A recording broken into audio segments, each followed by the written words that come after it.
Hey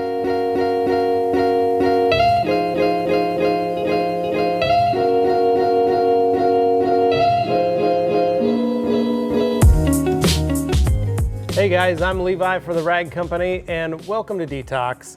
Mr. Ivan Lacroix is with us today. How are you, man? Spectacular as always. Always a pleasure to have Ivan in the house. I know you guys know if you're a big fan of DETALKS. It's always fun to have Ivan here. So today we're going to talk about something a little different. This was actually a request by someone on Facebook. Yes, so please, request, share. The Rotary versus the DA. Wait a minute, hold on. We've got a Rotary Rupes and a DA Flex? Yes. That's weird. No. First of all, it should not be one versus the other. Right. They're both exceptionally good tools. They're both very useful. And whether you use one or the other or both, you're right. There you go. All right. Well, that was as a great always, DETALKS. Thank you, Ivan, for coming. Like, share. No, we're just kidding.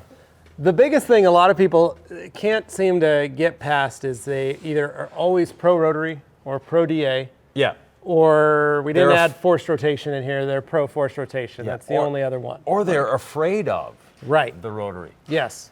Because they read somewhere online that a Rotary burns paint. Right. A Rotary doesn't burn paint. An idiot using a Rotary burns paint. A user burns paint. Yeah. It's like that T-shirt, don't kill people. Yeah. The Rotary is a tool that in your arsenal, just like a screwdriver, just like a hammer, just like a sledgehammer. Yeah. I mean, realistically, like you could use a screwdriver to pry open a door. Right. It's okay. You can do that. And you can use a hammer to drive a screw. Yeah, and you could try and use a hammer to drive a screw. But the point is, there's a tool designed for each job, basically. And so, like the Rotary is great at finishing. It is great at finishing. DA is for cutting. I like cutting with a Rotary and finishing with a DA. Right. So you're right. And I'm right. And you're right. Yeah, and exactly. But it's one of those things that like there is a skill level in each tool. Exactly. And the skill level is different.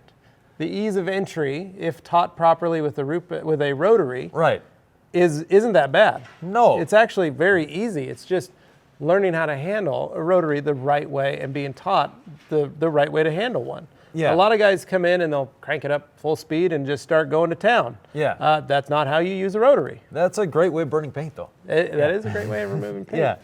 Yeah. Each tool has their own finesse, has their own way of working. And, the DA, same thing. If you bear down on it, if you don't have a forced rotation DA, it's just going to stall and it's not going to do anything. Yeah. The Rotary, same deal. If you're, holding up on an angle like a plane trying to take off, you're going to create swirls. You're going to do all sorts of weird things to your paint. Not necessarily what you want to do. Right. But I personally, like I say, I prefer the Rotary just for its smoothness, for the lack of vibration. It's quiet. It's more relaxing for me to use. But the DA, hey, you can put that in anybody's hand. Even Dane could use a DA. Dane built a DA. I know. And he still hasn't used it.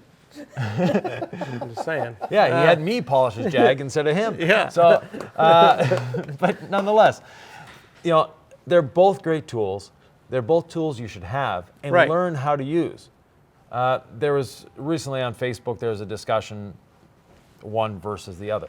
It should never be one versus the other. Right, because they are designed to help you do the job anyway. Properly. Yeah. Yeah. So I was stuck with a Rotary because that was the only tool available to me. Exactly. So for 15 years, that's what I had to use. When I started detailing, the DA did not exist. Right, yeah, and the DA did exist, I just didn't have access to one. Right. And so for me, the biggest thing, that was pretty cool. Did you see my chair move?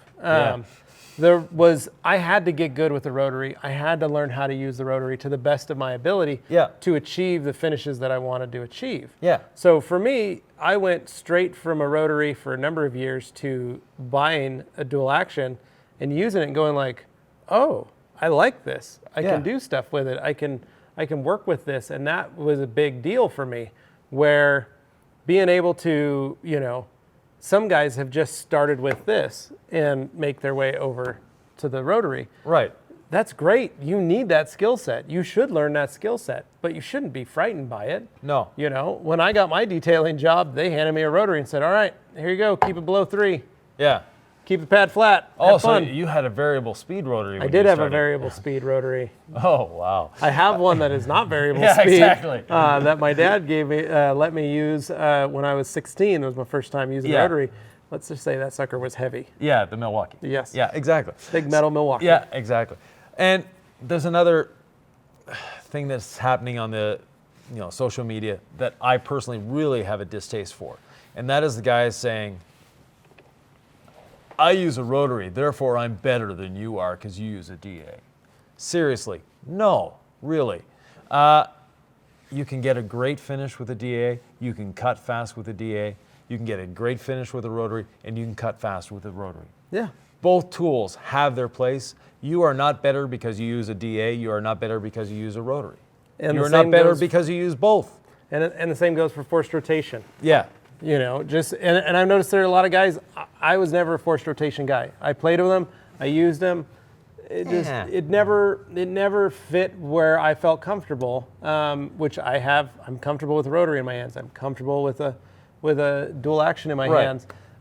Forced rotation, although it's a really great tool and it works, and a lot of folks really love it, I just was one of those people that didn't work for me. Just like if you were a DA person and you try out a rotary and you're like, it doesn't really work. I didn't like it. I didn't feel comfortable with it. But you know what? I got this forced rotation and it works great. So I'm just going to use this and a forced rotation. Yeah. Fine, perfect. Or maybe you're the opposite and you like a rotary and a forced rotation and you're not, you can't handle the stall and you don't like dealing with that and you don't like, totally fine. The fact is they are tools in a toolbox that you need to learn how to use regardless to do your job properly. Right.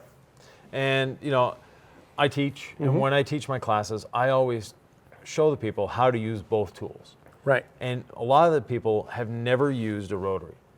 And which is surprising. It's surprising, but it's out of fear that they've never used a rotary because they read online how dangerous it was and how hard it was to handle and all that from these macho guys that, I only use a rotary. You know the type. Yeah. They have arms like Anthony and whatever. But anyways, no, just joking. They're skinny people too. Nonetheless, some people make it out to be like it's some ancient Chinese Zen art form to use a rotary that requires 18 years of practice to get one car without a swirl. Yeah. It's not true. It's not, but I always answer when people ask, are you still learning how to use the rotary? I say yes. I'm still learning how to use a DA. Because I am. I'm still learning things that these machines can do. Every day. And I'm learning certain ways to perfect a certain corner or hit a certain edge. Or ride a certain, ride a bead or body line. Like, I'm still working on that. I'm always working on that because I'm always trying to learn the best way to get that spot polished out without damaging anything. Exactly. And, they're both great tools, and we don't have a forced rotation here, but all three types, they do the job. They do the job well. It comes down to the person using it. Yeah, it does. And this also goes back to training. Yeah. Get trained properly on how to use the machines. Take a class. There are a number of classes around the country. Right. Around the world on how to use machines, how to work with machines. Even the manufacturers will host their own trainings. Yes. That you can go and try the entire line. Maybe you want to try a dual action, one of the smaller 12 millimeter duettos, or you want to try the new Flex XFE10 that they have, or you want to try, the Flex 3401, or you want to try the Flex Rotary, which is a beautiful rotary. Right. That is a really great machine that they have. And Rupes has a full line all the way down. And so it's one of those things like, and there's the new Lake Country Udos and the new Udos, which is wild. Yeah. There's a lot of work in these machines and a lot of R&D in these machines, and they are designed for detailers to be used by detailers. In the old days, they were just grinders that were slightly modified. Now there is so much technology in these machines. It behooves you to use them.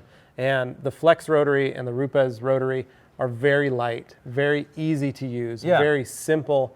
they're not going to beat you up like the Rotaries of yore. No, but they are very different tools. They are. I personally prefer the Flex.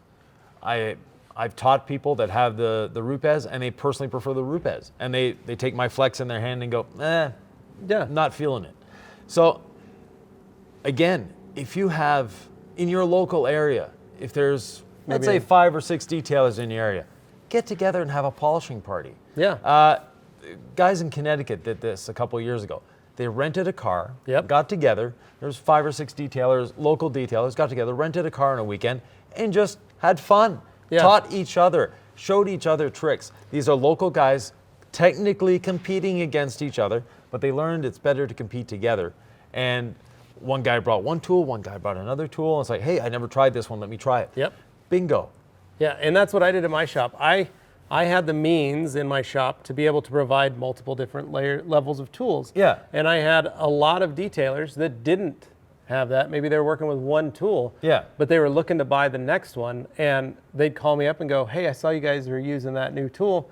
Can I come try it?